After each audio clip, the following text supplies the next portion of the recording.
Assalamu alaikum. Hello all. Welcome to Refresh Diary. No oil, no onion, no tomato chicken recipe. அது மட்டும் இல்லை, தண்ணி கூட சேர்க்காமல் சிக்கன் ரெசிபி எப்படி செய்கிறதுன்னு பார்க்கலாம். இந்த ரெசிபிக்கு சிக்கன் பெரட்டல்னு பேர் வச்சுக்கலாம், இல்லை சிக்கன் கிரேவின்னு பேர் வச்சுக்கலாம். நமக்கு பிடிச்ச மாதிரி எப்படினாலும் பேர் வச்சுக்கலாம். இது செய்கிறதுக்கு 800 கிராம் சிக்கன் எடுத்திருக்கேன். இது கூட 2 டேபிள் ஸ்பூன் இஞ்சி பூண்டு விழுது, 1.5 டீஸ்பூன் மிளகாய் தூள், 1.5 டீஸ்பூன் மல்லித்தூள். உங்களுக்கு கொஞ்சம் மசாலா எக்ஸ்ட்ரா வேணுமா இருந்ததுன்னா 2 டீஸ்பூனை சேர்த்துக்கோங்க. 1/4 டீஸ்பூன் மஞ்சள் தூள், 1/2 டீஸ்பூன் ஜீரகத்தூள், 1 டீஸ்பூன் மிளகுத்தூள், 1 டீஸ்பூன் கரம் மசாலா. இது கூடவே இந்த ரெசிபிக்கு தேவையான அளவு உப்பு. இது கூடவே உங்களுக்கு வேணும்னா ஒரு பாதி லெமனோட ஜூஸ் சேர்த்துக்கலாம். நான் சேர்க்கலை. எல்லாத்தையும் சேர்த்துட்டு கை வச்சு இந்த மசாலா எல்லாம் இந்த சிக்கனோட நல்லா கோட் ஆகிற மாதிரி கலந்து விட்டுக்கணும். சிக்கன் பெரிய பீசஸாக எடுக்கிறீங்கன்னா சிக்கனில் ஸ்லிட் பண்ணிக்கோங்க. இந்த மசாலா எல்லாம் சிக்கனில் நல்லா கோட் ஆனதுக்கப்புறம் இதை மூடி வச்சு ஒரு 15 மினிட்ஸ் ஊறிச்சினாலே போதும். சிக்கன் 15 நிமிஷம் நல்லா ஊறினதுக்கப்புறம் டேரெக்டாக எடுத்து அடுப்பில் வச்சு இருக்கிறதுலே லோ ஃப்ளேமில் வச்சு மூடி போட்டுட்டு அப்படியே விட்டுருங்க. ஒரு 5 நிமிஷத்துக்கு அப்புறம் ஓப்பன் பண்ணி பார்த்தீங்கன்னா இந்த மாதிரி சிக்கன்லேருந்தே தண்ணி ரிலீஸ் ஆகி வந்துட்டுருக்கும். இப்போது ஒரு தடவை கலந்து விட்டுக்கோங்க. இந்த சிக்கன் குக் ஆகிறதுக்கு ஒரு 10 to 12 மினிட்ஸ்க்குள்ளே தான் எடுக்கும், அதுக்கு மேலே போகாது. 2 தடவை நம்ம இந்த மாதிரி மிக்ஸ் பண்ணி விடணும்.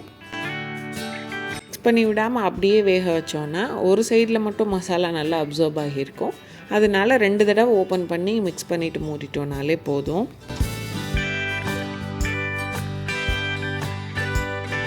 நல்லா மிக்ஸ் பண்ணி மூடி வச்சுட்டு மறுபடியும் ஒரு 5 மினிட்ஸ்க்கு அப்புறம் ஓப்பன் பண்ணி பார்த்தோன்னா இன்னும் கொஞ்சம் எக்ஸ்ட்ரா தண்ணி விட்டுருக்கும். நான் ஒரு சொட்டு தண்ணி கூட சேர்க்கலை. இது ஃபுல்லாக சிக்கன்லேருந்து ரிலீஸ் ஆன தண்ணி தான். நீங்கள் ஃப்ளேம் ஜாஸ்தி வச்சிட்டிங்கன்னா உங்களுக்கு சிக்கன்லேருந்து தண்ணி ரிலீஸ் ஆகாது. நீங்கள் இருக்கிறதுலையே லோ ஃப்ளேமில் வச்சு குக் பண்ணிங்கன்னா தான் உங்களுக்கு சிக்கன்லேருந்து இவ்வளோ தண்ணி ரிலீஸ் ஆகும்.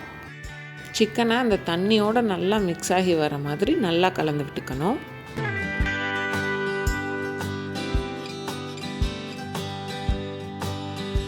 இந்தளவு நல்லா கலந்து விட்டதுக்கப்புறம் மறுபடியும் மூடி போட்டு ஒரு 5 மினிட்ஸ் குக் பண்ணிக்கலாம். 5 மினிட்ஸ்க்கு அப்புறம் ஓப்பன் பண்ணி பார்த்தீங்கன்னா சிக்கன்லேருந்து தண்ணி இவ்வளோ பேலன்ஸ் இருக்கும். இப்போ பாத்திரத்தை க்ளோஸ் பண்ணாமல் இந்த தண்ணியெல்லாம் வற்றுற அளவுக்கு இதை ஓப்பன் பாட்டிலே குக் பண்ணிக்கலாம். இல்லை கொஞ்சம் கூட தண்ணி இல்லாமல் உங்களுக்கு ஃபுல்லாக ட்ரையாக வேணும்னா நீங்கள் ட்ரையாக பண்ணி எடுத்துக்கலாம். ஆனால் எனக்கு கொஞ்சம் தண்ணி வேணும், அதனால நான் இந்த ஸ்டேஜ்லேயே கொத்தமல்லி தழை சேர்த்துக்கிறேன். இந்த கொரியாண்டர் லீவ்ஸ் இந்த சிக்கனுக்கு அவ்வளோ ஃப்ளேவர் கொடுக்கும். இதை சேர்த்துட்டு இது எல்லாத்தையும் ஒரு தடவை நல்லா கலந்து விட்டுக்கலாம். நான் காமிச்சிருக்கதை பார்க்கும்போது எனக்கு கொஞ்சம் தண்ணி எக்ஸ்ட்ரா இருக்க மாதிரி தான் இருக்கும். அப்படி இல்லை நம்ம ஆஃப் பண்ணிவிட்டு எடுத்து வச்சோன்னா கொஞ்சம் நேரத்தில் அந்த சிக்கன் தண்ணி ஃபுல்லாக அப்சர்வ் பண்ணிக்கும்.